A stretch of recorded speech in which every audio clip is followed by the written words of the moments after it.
विश्वं दर्पण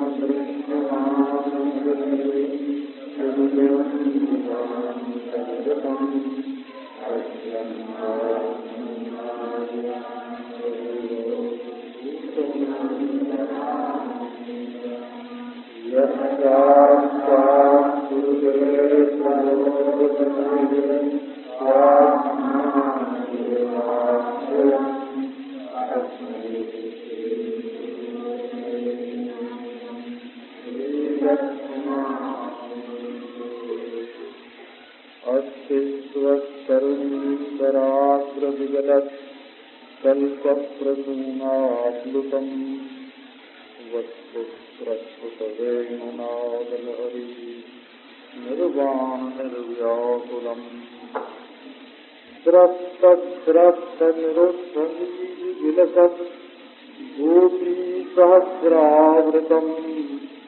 हस्तन्यस्तनतापवर्गमखिलो दारं किशोराकृति। ओम शांति शांति शांति। ताजगी आनी चाहिए। दिन भर लोग काम करते रहते हैं तो थक जाते हैं। तो सायंकाल जब आके कथा वार्ता में बैठते हैं तो कुछ मुरझाए मुरझाए लगते हैं। तो जब स्रोत ही मुरझाया हुआ होगा तो बच्चा फिर सुस्त हो जाता है, उदासी आ जाती है। ये तो भगवान के धाम में बैठे हैं, ऐसा सोचो भगवान के धाम में बैठे हैं। संसार की सब चिंता छूट गई, संसार की सब वासना छूट गई, सारी चंचलता छूट गई। अब तो ये सब तीर्थों का तीर्थ है ना जहाँ भगवान की चर्चा होती है। तत्रैव गंगा यमुना च वेणी गोदावरी सिंधु सरस्वती च सर्वाणि तीर्थानि वसन्ति तत्र जत्राच्युतोदार कथा प्रसंग। सारे तीर्थ वहाँ आकर के निवास करते हैं जहाँ भगवान की उदार कथा का प्रसंग चलता है। कहते हैं कथा सुनने के लिए स्वयं भगवान आते हैं। हनुमान जी का तो आपने सुना ही होगा, प्रसिद्ध ही है, यत्र यत्र रघुनाथ कीर्तनम तत्र तत्र कृतमस्तकांजलिम। जहाँ जहाँ भगवत कथा होती है वहाँ हनुमान जी आते हैं। स्वयं भगवान सुनने के लिए आते हैं कि देखें हमारे बारे में ये लोग कैसी कैसी गप हाँकते हैं, कैसी कैसी अफवाह उड़ाते हैं। स्वयं भगवान आते हैं। तो ये अनुभव करते हुए कि यही हम लोगों में किसी रूप में कोई देवता, किसी रूप में भगवान, किसी रूप में भगवान के बड़े बड़े भक्त यहाँ बैठे हुए हैं। पाँव फैलाना, सोना नहीं, आंख नहीं बंद करना, आंख बंद करके ध्यान घर में जाके करना। यहाँ तो बिल्कुल सावधान रह करके जागते रहो। यहाँ ग्रंथ को, जिस ग्रंथ से भगवान की लीला सुनाई जाए ना, उसको साक्षात ईश्वर का स्वरूप मानना चाहिए। और नींद आवे तो बच्चा की ओर देखना चाहिए। और इतने पर भी न माने तो सब जाके खड़े हो जाना चाहिए। और फिर रात को काम है बैंक के एक आध शपथ अपने को लगाना चाहिए कि कथा में जाके क्यों सोए। तो ये कोई सोने की जगह थोड़ी है। अच्छा, तो वैसे हमारे श्रोता सोते तो नहीं है, लेकिन दिन भर के थके रहते हैं तो थोड़ी कमर घूम जाती है। अब आओ चले उस प्रसंग में, वृंदावन।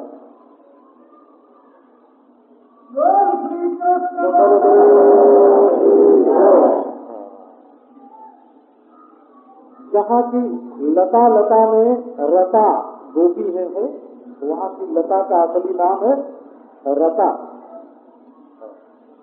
जहाँ के वृक्ष वृक्ष में कृष्ण है। जहाँ की धूल प्रेम है, प्रेम की धूल है, उसमें बड़े बड़े भक्तराज लोटते हैं कि ये प्रभु के चरणों की धूल है। वहाँ तुलसी का वन है, वहाँ मालती की माधुरी की लताएं हैं, वहाँ भ्रमर गुंजार करते हैं, वहाँ कोयल कू कू करती है, मोर नाचते हैं, पपीए पी कहाँ बोलते हैं। वहाँ का वातावरण ही ऐसे प्रेम का है कि अगर उसमें मन पहुँच जाए तो राधा कृष्ण युगल सरकार का ध्यान होने लगता है। मधुपति तव बंधो मातृसांध्रिं सपत्न्याः उत विलुलित माला कुंकुमस्मद्रुभिर्मा वहतु मधुपति सन्मानिनीनां प्रसादम् यदि सदसि विदम्ब्यम् यस्य दूतत्वमेतृक् सकृतधर शुभां त्वां मोहिनीं पाययित्वा सुमनसैव सत्यजेस्मान् भवादृत् परिकरति कथं तत्पादपद्मं सुपद्मा यदि पतहृतचेता उत्तमश्लोकजल्पैः किमिह बहुतदङ्घ्रे गायसि त्वं यदूनाम् अधिपति मगृहाणाम् अग्रतो नः पुराम् विजय सतसतीनाम् गीयताम् तत्र सङ्गः कपितकुशरुजस्ते कल्पयन्ती समित्ताः। जब गोपी ने भ्रमर को फटकारा, अरे वो शराबी, वो कपटी के मित्र, वो अपवित्र, वो चंचल, तू मेरे पांव मत छुए। शर्म नहीं आती तुझे? सपत्न्या कुछ विलुलित माला कुंकुमस्मद्रुभिर्मा, शर्म नहीं आती? हमारी शौक के छाती पर जो माला है, श्री कृष्ण के वक्षस्थल के संघर्ष से रौदी हुई, उसका कुमकुम अपनी मूछ में लगा करके हमारे सामने आया है। यही दूत का धर्म है। तू हमें मनाने आया है कि सताने आया है? तू गंगा, तेरा दोस्त गंगा, तेरा ये शरीर गंगा, और अपने शराबीपन को छिपाता है। ये तो साफ जाहिर है कि अगर तू शराब न पिए होता तो इस तरह की चीज अपनी दाढ़ी मूछ में पोत करके हमारे सामने नहीं आता। तो स्वामिनी जी मान जाओ, ऐसी कोई बात नहीं है। न मैं शराबी हूँ, न मेरा मित्र कपटी है, न तुम्हारी कोई शौक है, और न तो उसके वक्षस्थल पर की कोई माला है, और न तो वो रौदी गई है, और न तो उसका पराग मेरे दाढ़ी मूछ में लगा है।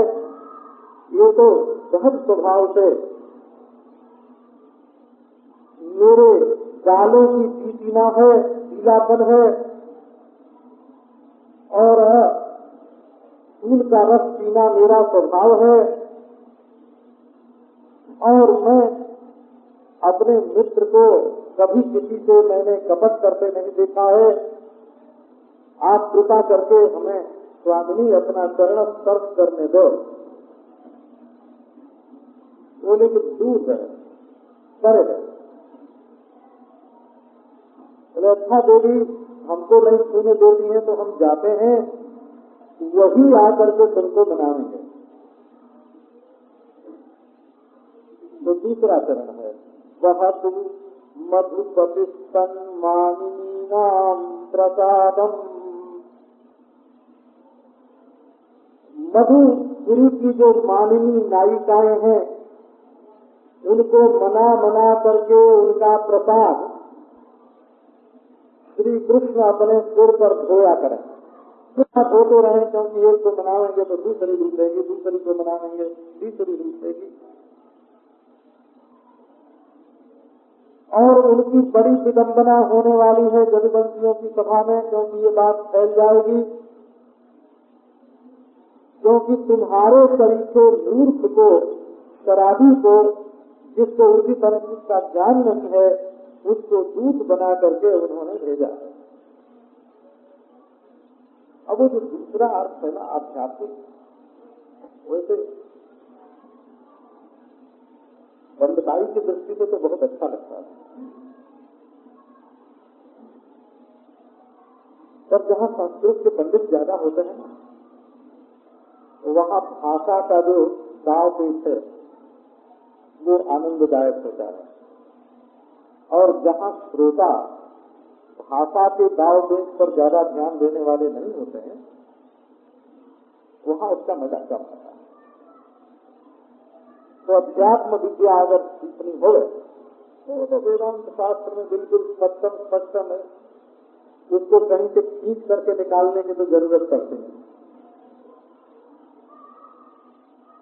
बोले कि स्वयं ब्रह्म विद्या रूपिणी भगवती श्री बोल रही हैं कि हे मधुकर, जन्म जन्म में जो तुमने कर्म किए हैं और उन कर्मों के फल रूप में जो संसार में सुख दुख मिलता है उसके भोग में संलग्न जीव मधु रमर अपने कर्मफल रूप का मधुपान करने वाला, तूने अपनी मित्रता इस चितव से, संसार से, जो जिसमें कपट ही कपट भरा है, इससे दूर रखी है। तो मैं तुम्हें ये उपदेश करती हूँ कि सपत्न्या अंघ्रिम मास पुरुष, ये हमारी शौक जो है अविद्या और अविद्या का कार्य, इसके पांव मत छुओ, इसके साथ मत रौंदे जाओ। तो क्यों? तो पत्नियां इधर आ गया हो, तो ये तुम्हारा शरीर कैसा है, क्या इसमें वक्षस्थल है, इसको भले नाला पहना दी, इसको चंदन से पोत दिया और बड़ी बड़ी दाढ़ी मुंह फुगी आई, और इस शरीर को तुमने मैं और मेरा समझ लिया और माया के चरणों में गिर पड़े और रौंदे गए। अब उठो उठो, अब ये माया का दादाघात मत करो, ये मैं तुमको उपदेश करती हूँ। मधुपस्थितव बंधो मातृसांघ्रिम सपत्न्याः, सपत्न्याः अंघ्रिम मातृ कुछ दुर्दित माला तुमस्मश्रुभिः उपलक्षितः त्वम् वह तो मधुपति सन्मानिनीनां प्रसादम्। तो जीव ने कहा कि ब्रह्म विद्या की महारानी, फिर हम क्या करें? तो तुम कोई साधारण नहीं हो, तुम मधुप नहीं हो, मधुपति हो। तुम कर्म फल भोगने वाले नहीं हो, बल्कि कर्म फल दाता ईश्वर के स्वरूप हो, मधुपति हो। हमको तो नहीं मालूम पड़ता। तो तन्मानीनाम अस्मात् ऋषीनाम प्रसादम वहतु भवान, जैसे मैं ब्रह्म विद्या हूँ वैसे ही हमारी शरीर की जो और मानवती प्रमाण रूपा, माननीय माने मान वाली, प्रमाण वाली जो और श्रुतियाँ हैं, उनका कृपा प्रसाद तुम अपने सिर पर धारण करो। माने श्रुतियों का अनुसंधान करो, वेदांत का अनुसंधान करो, स्वयं पदार्थ स्वयं तत्पदार्थ इनका चिंतन करो। बोले इससे क्या होगा? तो जब जस्मात वितर के स्वयं सत अति यदि सदति यत सत अति, क्योंकि निश्चित रूप से युक्ति प्रमाण से ये बात सिद्ध है कि तुम सत तत्व हो। बोले हम तो अपने को मनुष्य समझते हैं, देहधारी समझते हैं। बोले दुरंदन, तुम्हारा ये रूप जो है ये दुरंदनीय है। तुम स्वयं स्वामी हो करके और ऐसे दूत बन करके, पशु बन करके, मनुष्य बन करके, पक्षी बन करके संसार में दुखी हो रहे हो, तो ये तुम्हारे स्वरूप के अनुरूप नहीं है। तो ये 2 मिनट में चलता किया है। अच्छा चलो आगे। चक्रधर सुधाम स्वाम, वेदांत सुनना हो तो चाहे साथ जहाँ रहता है वो सुनना अच्छा रहता है। जहाँ प्रेम में से भक्ति में से निकालते हैं ना, तो जैसा प्रसंग चलता रहता है तो वो कुछ रसभंग से हो जाता है। शत्रुधर सुधाम स्वाम मोहिनी पाययित्वा सुमनस इव सत्य सत्यजेत्मान भवादृक् परिचरति कथम तत्पाद पद्मं तु पद्मा यपि पतहृतचेता उत्तम श्लोक जल्पैः। भ्रमर कुछ खिसक गया तो किशोरी जी को ऐसा मालूम पड़ा कि ये कुछ कह रहा है। क्या कह रहा है भ्रमर? तो भ्रमर तो बोलता नहीं है, गुनगुनाता है, पर जिसके मन में जैसा भाव रहता है वो गुनगुनाहट में से निकाल लेता है। और जब मान होता है तब ऐसा लगता है कि प्रीतम की बात तो सामने वाला कह रहा है और मैं उसका उत्तर दे दी जा रही हूँ। तो जब भ्रमर खिसक गया और गुनगुनाया तो उनको ऐसा लगा कि स्वामिनी जी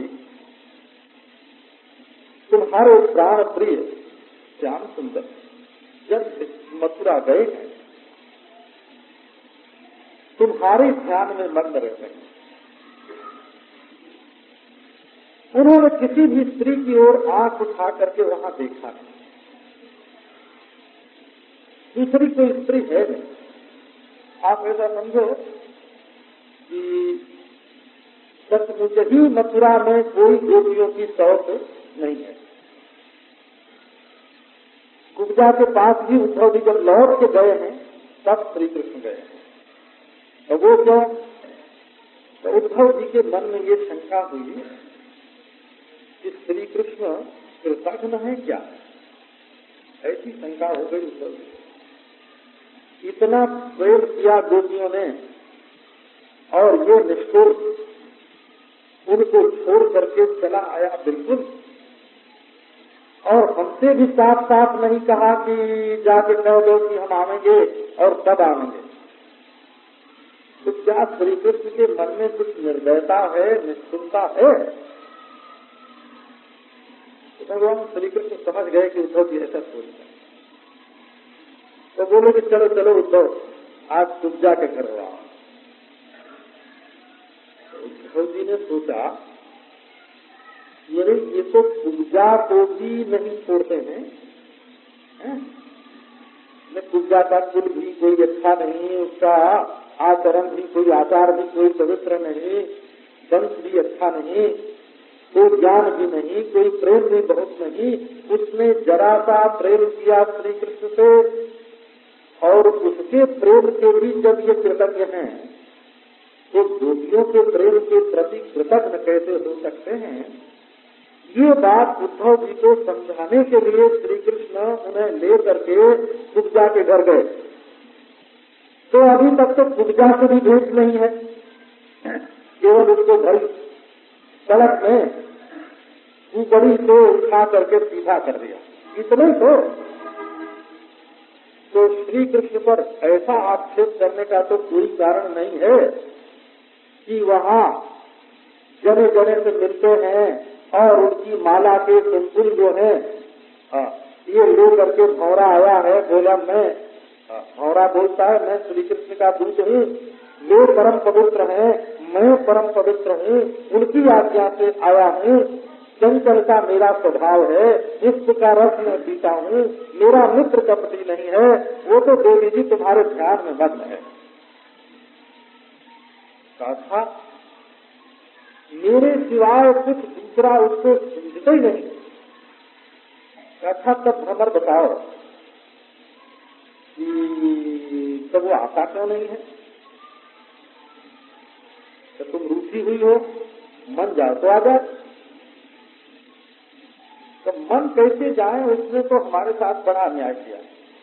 अब देखो अन्याय बताने की जो शैली है ना, अद्भुत है।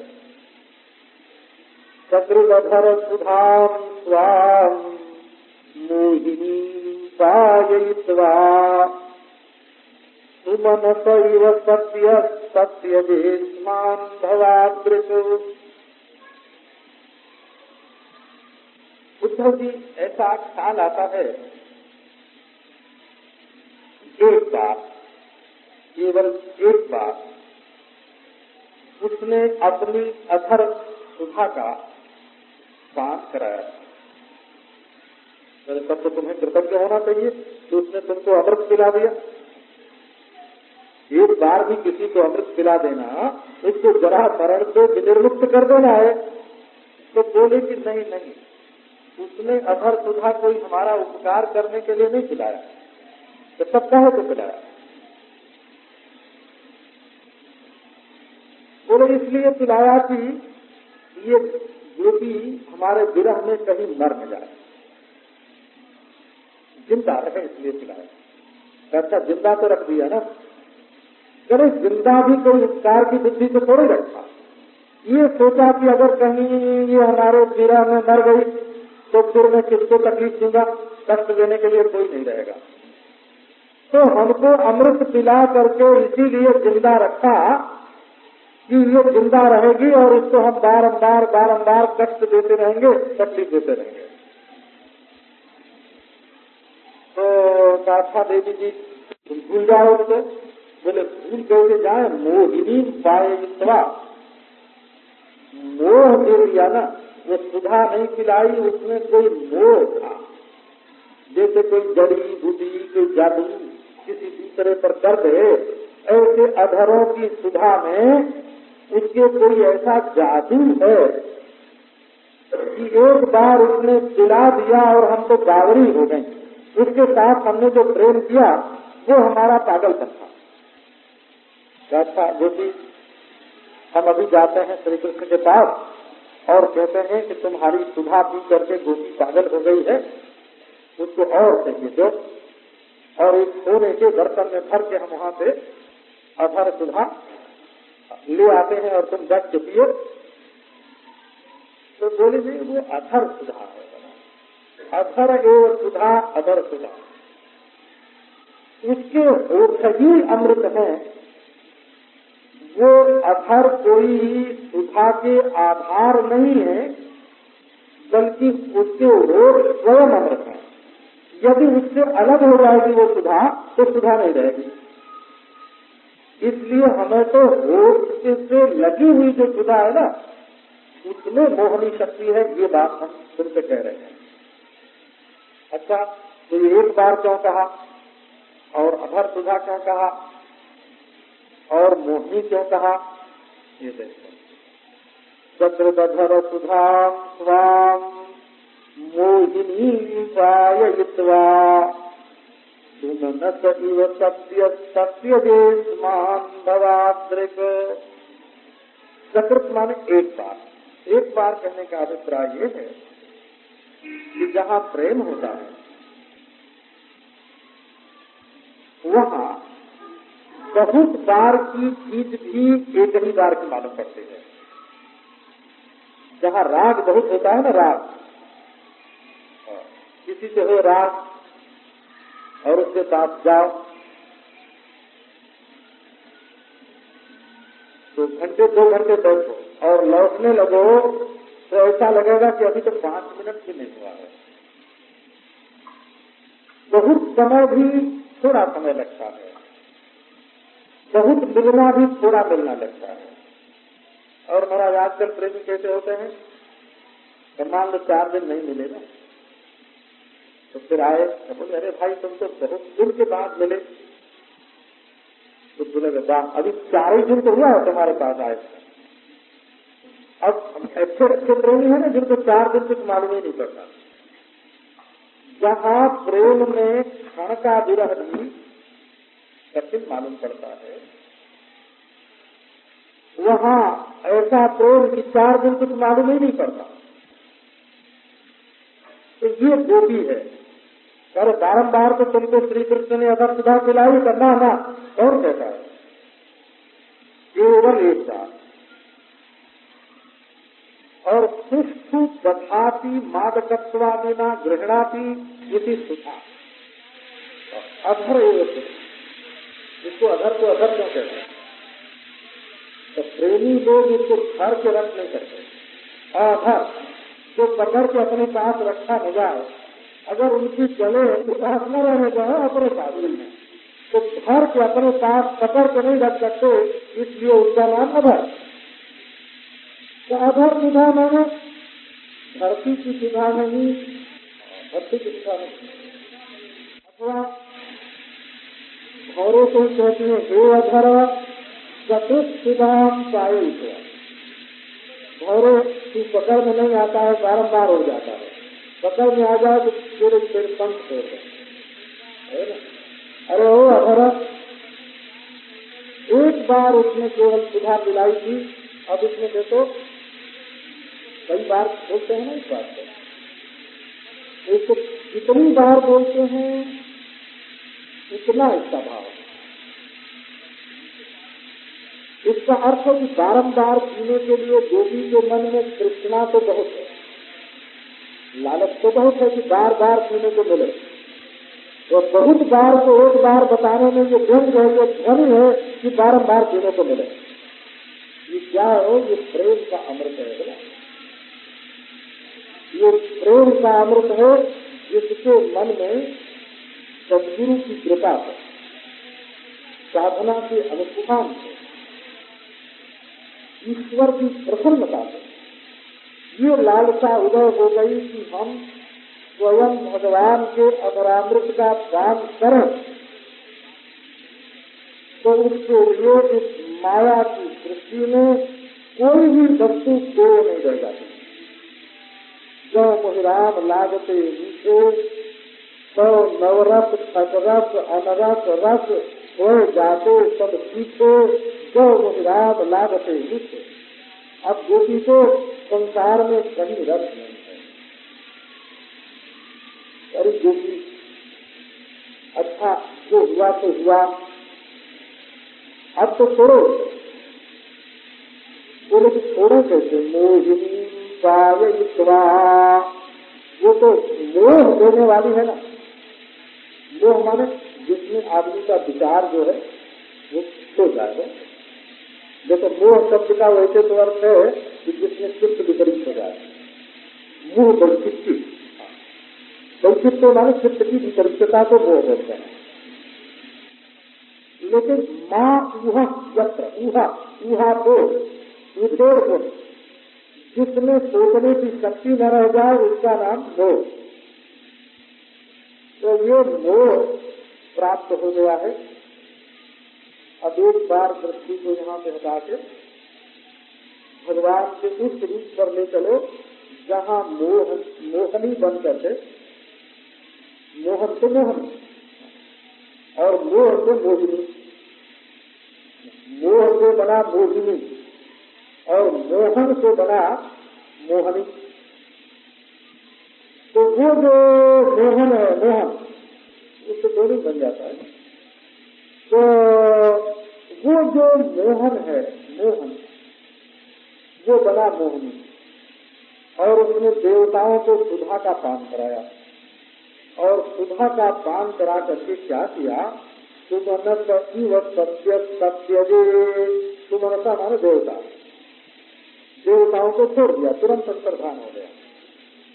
और सुधा पिलाता गया देवताओं को, और वैश्यों की तरफ जाते जाते अंतर्धान हो गया, उड़ गया।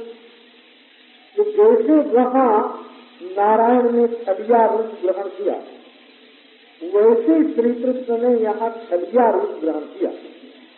तो बोले तब तक तुमने किया क्या? इसमें एक नृत्य घुसा हुआ है भीतर इसके, कायित्वा के। तो इसका अर्थ हुआ गलाप काम कराया।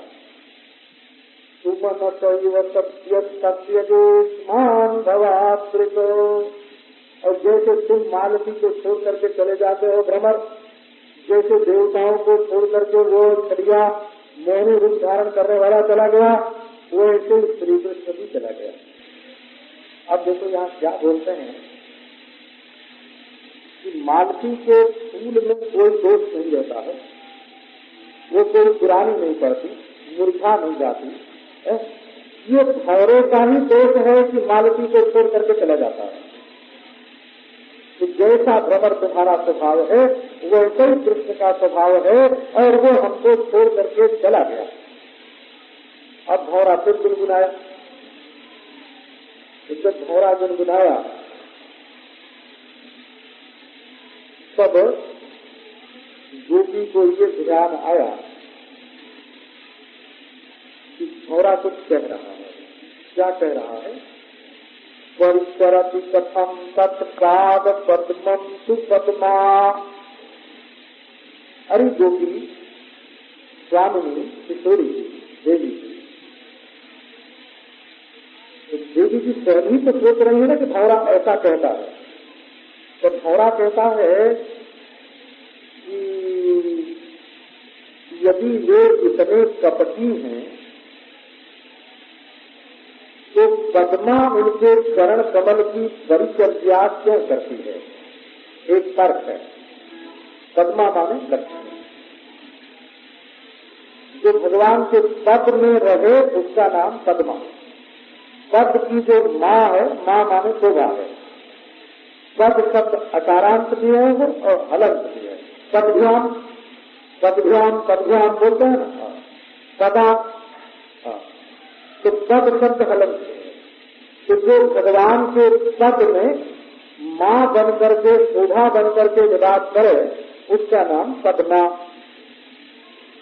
ये लक्ष्मी जी को और कहीं रहना नहीं भाता है। पहले तो ये रहती थी भगवान के वक्षस्थल पर, नारायण के वक्षस्थल पर रहते हैं। तो क्यों रहते हैं? आप ही अगर अपने काबू में भगवान की रह आई तो उनका हृदय अपने काबू में रह आएगा। तो दूसरी किसी स्त्री को भगवान अपने हृदय से नहीं लगाने पाएंगे। हर समय पहरा। तो भगवान ने कहा बैठा। तो क्यों बैठा दिया? तो ये संसारी जीव जब आएंगे हमको देखने के लिए तो तुम छाती पर बैठी रहोगी तो तुम्ही को देख के चले जाएंगे, हमारी ओर कोई देखेगा नहीं। अच्छा रहेगा, बच जाएंगे। तो लक्ष्मी जी को अपने हृदय पर ऊपर वक्षस्थल पर बैठा दिया। अब जब यहाँ आई वृंदावन में महाराज, बड़ा अभिमान।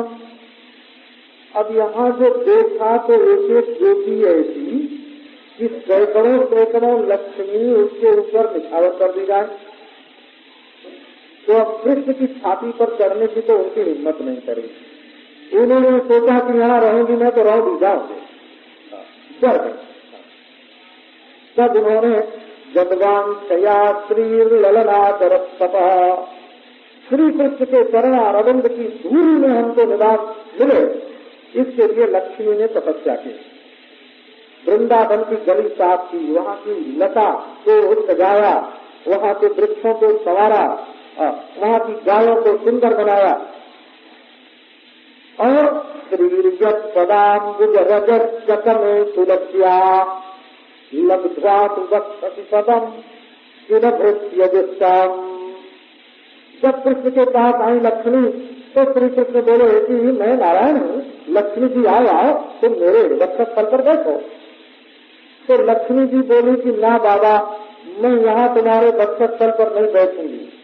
ये गोपियां जो है ना, इनसे तुम्हारा प्रेम अधिक है। तो तब मैं तो रह भी जाऊंगी, मुझे चरण में रहने दो। बोले नहीं, बहुत बहुत भक्त आते हैं लक्ष्मी जी और चरणों में प्रणाम करते हैं, भीड़ भाड़ बनी रहती है, वहाँ तुमको संतोष नहीं होगा। बोले मैं भीड़ में रहूंगी तो रहूंगी चरणों। तो बोले वहाँ शौक है, तुलसी हर समय चढ़ती रहती है। बोले मैं शौक के साथ रह लूंगी लेकिन रहूंगी चरणों में। तो तब से ये लक्ष्मी जी जो हैं ये भगवान के पद में निवास करते हैं, पद में निवास करते हैं। जहाँ भगवान के चरण पड़ते हैं वहाँ लक्ष्मी पहले से ही आके अपना हृदय दिखा देते हैं। अकेले लक्ष्मी को जो चाहता है वो रावण हो जाता है और जो भगवान सहित लक्ष्मी को चाहता है उसके घर में लक्ष्मी दिख जाती है। तो प्रश्न ये हुआ परिचरत कथम तत्पाद पद्मं सुपद्मा। श्री कृष्ण के पाद पद्म की आराधना पद्मा क्यों करती हैं? क्योंकि वो तो लक्ष्मी है और उनमें ऐश्वर्य है, उनमें आनंद है, उनमें ज्ञान है, वो बड़ी प्रभावशाली है। संपूर्ण विश्व का परित्याग करके उन्होंने श्री कृष्ण का वर्ण किया है। तो क्यों वर्ण किया? कैसा भावरा तू यही पूछता है ना कि यदि हमारे मित्र कपटी होते और हम शराबी होते तो लक्ष्मी हमारे मित्र के चरणों की आराधना कैसे करती? तो अन्यथा मुपत्ति से ये सिद्ध है कि किसी कपटी पुरुष के चरणों की आराधना लक्ष्मी नहीं कर सकती और कृष्ण के चरणों की आराधना लक्ष्मी करती है। इससे ये सिद्ध है कि श्री कृष्ण कपटी नहीं है, नहीं तो लक्ष्मी सेवा कैसे करते? एक क्षण के लिए अपने प्रश्न से स्वामी जी मानो अबाक रह गई हो कि हाँ ये बात तो ठीक है, लक्ष्मी जी तो श्री कृष्ण के चरणों में रहती हैं। इतना सौंदर्य, इतनी मृदुलता, इतनी कोमलता भगवान के चरणों के सिवा और कहीं नहीं है वो। फिर बोली कि हाँ हाँ देखो आ गई बात समझ में, प्रवर जी आप हमको भुलवा नहीं सकते बोला क्या?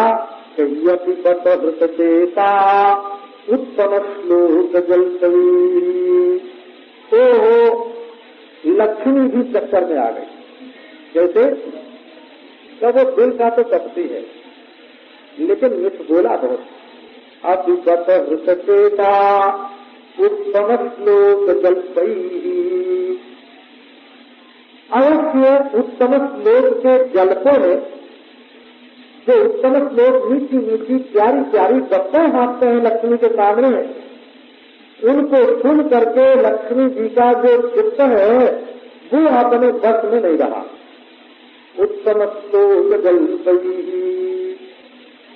अथवा उत्तम श्लोक जो है विश्वसनीय लोग नारद आदि, ये उत्तम श्लोक है। पुण्य श्लोको नलो राजा, पुण्य श्लोको युधिष्ठिर, पुण्य श्लोको विवेहस्य, ये ना इनको बोलते हैं उत्तम श्लोक। जो बड़े यशस्वी हैं उनका नाम उत्तम श्लोक है। श्लोक माने जब पहले खास लोग श्लोक बोला करते थे तो लोगों की प्रशंसा करने के लिए, तो श्लोक यश का वर्णन श्लोकों में किया जाता था। तो बोले ऐसी मीठी मीठी बात करते हैं प्रिया जी, आपको कैसे मालूम? बोले मालूम क्या, हमसे क्या मीठी बात नहीं की है, हमसे भी मीठी मीठी बात की है। क्या तुमसे क्या मीठी बात करी? अस्तु नान्या चतुरस्य चंद्रलेखांजना गति। जैसे चकोर चांदनी के बिना नहीं रह सकता, वैसे प्रिया जी मैं तुम्हारे बिना नहीं रह सकता। कठोरा भव मृगलीबा प्राणात्मसी राधिके। राधा रानी चाहे तुम मुझसे कठोरता का बर्ताव करो और चाहे कोमलता का बर्ताव करो, मेरे प्राण तो तुम ही हो। ये मीठी मीठी बात। तो जो कठोर चंद्रमा के सिवाय और किसी को नहीं चाहता, वो मैं तुम्हें छोड़ करके और किसी को नहीं चाहता, ये मीठी मीठी बातें मैं जानता हूँ। बस इन्हीं बातों में लक्ष्मी फंस गई होगी और उधर नारद आते होंगे। नारद जी गन भरुआ है ना, लोगों का काम कर रहे हो, वीणा बजाओ बहुत बढ़िया, नाम लो भगवान का और ऐसी ऐसी तारीफ लोगों के कान में भर दे कि बस जिसके कान में मंत्र फूंक दे और बस कृष्ण का भक्त बन जाए।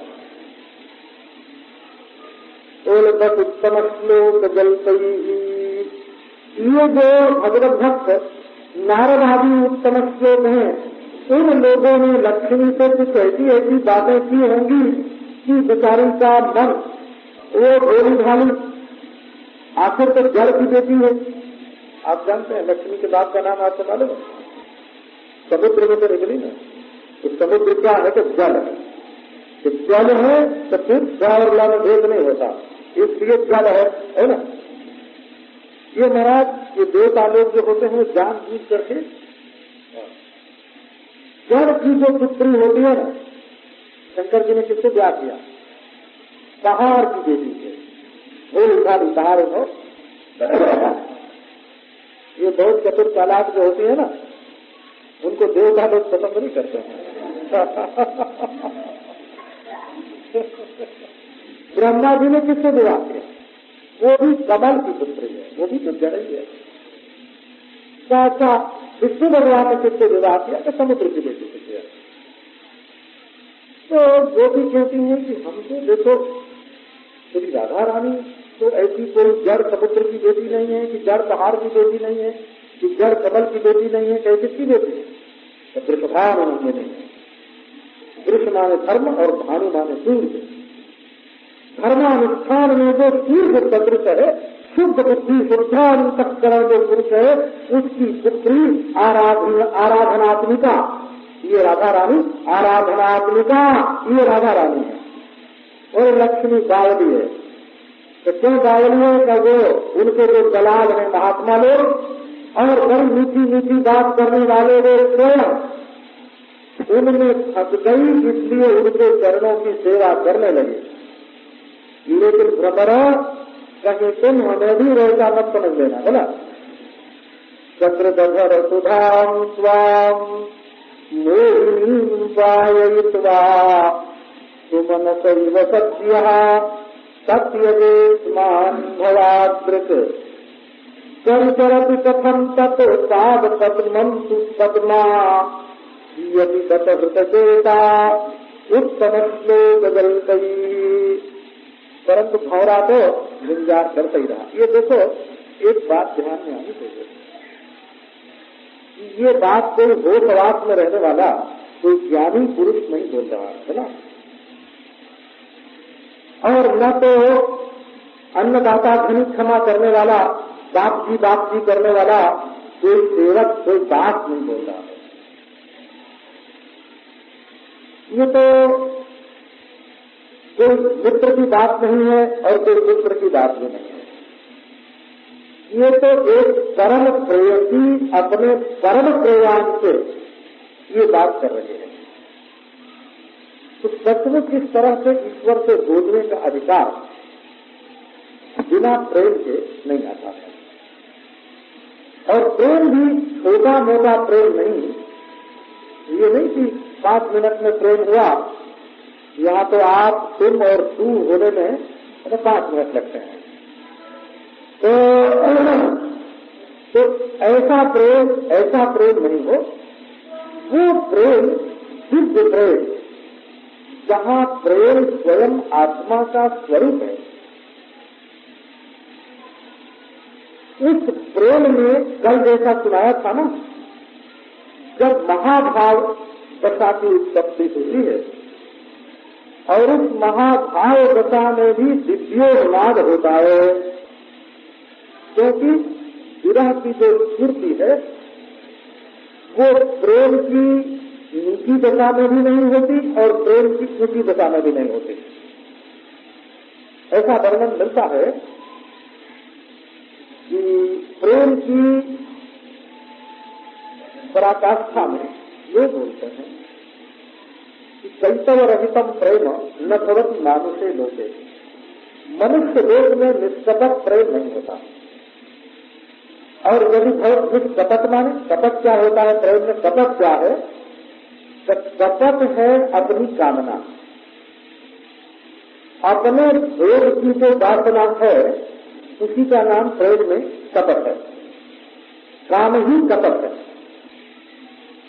जैसे देवता को जाकर 4 फूल चढ़ाना, इसमें कोई कपट नहीं है, ये तो भ्रमणकार है।